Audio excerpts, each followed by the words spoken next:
It's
a very good fish.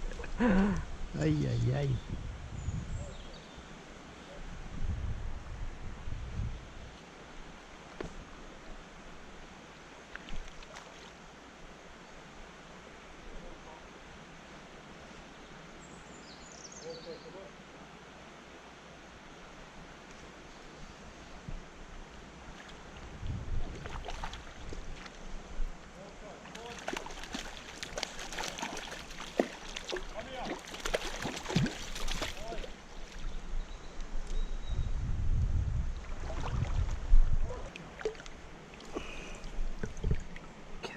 Gorgeous, gorgeous, gorgeous fish.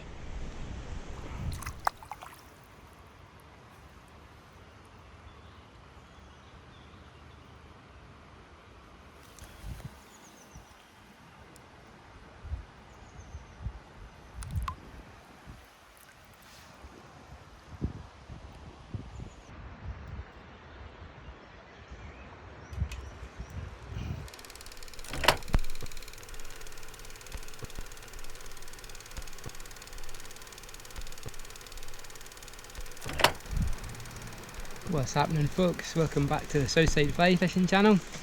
It's early May and I'm back on the white cart water and finally starting to get into some fish again on the dry fly. So I've got a shorter video planned for you today because I have to be back at my desk in about half an hour.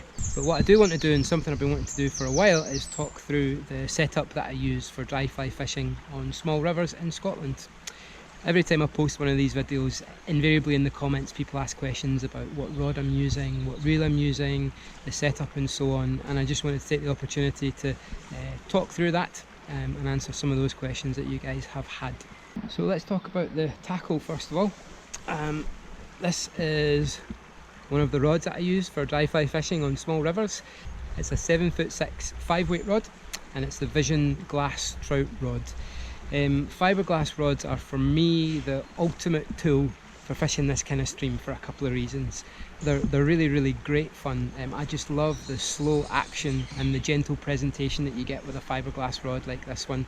If you've never had the opportunity to cast a fiberglass rod, or if you have back in the 80s before all of the modern advances in rod building and fiberglass rod construction in particular, I would highly advise you go out and try and cast a modern fiberglass rod, because for me they're just a dream to fish with. And they're also indestructible as well, so all the foolery that I get up to when I'm out fishing, I really feel confident that I'm not going to, snap the tip section, or even if I do stand on it by accident, I've got a good chance of getting away with it. So with this rod, I use a weight forward 5-weight floating line. The one that I like to use is the Real Gold, and that's the new ones that they've released with the upgraded coatings.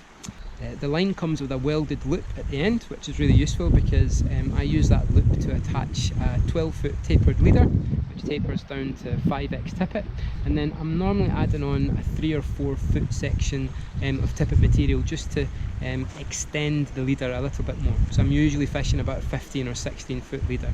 One of the mistakes that beginners make, particularly if you start fishing rivers after you've been fishing fisheries for rainbow trout, is using a leader which is much too short and a leader which is much too thick as well. And that's really it in terms of tackle. It's a very, very simple setup. The next thing you have to do obviously is position yourself where you can cover a rising fish. Normally, of course, that means getting downstream of the fish, casting the fly upstream and letting it drift over where you see the trout rising. Another question I get asked all the time is about flies, and there's no right or wrong answer to the question of which fly you should use on a particular water or which fly you should use at a particular time of year. The most important thing is to match the hatch, and matching the hatch does involve just kind of looking around and seeing if you can identify any of the flies that are coming off the river, but it is a bit more complicated than that. Today, for example, the fish that I was able to catch was rising during a mixed hatch, and I was able to kind of observe the fish for a little while and see its rising habits, and it was clear that I was ignoring all of the caddis that were drifting over it, but every time one of these large brook duns passed over it, it came up and munched it with reckless abandon. So it was clear to me that I needed to tie on an emerger which would imitate an upwing insect, and for that there's no better fly this time of year than an olive jingler.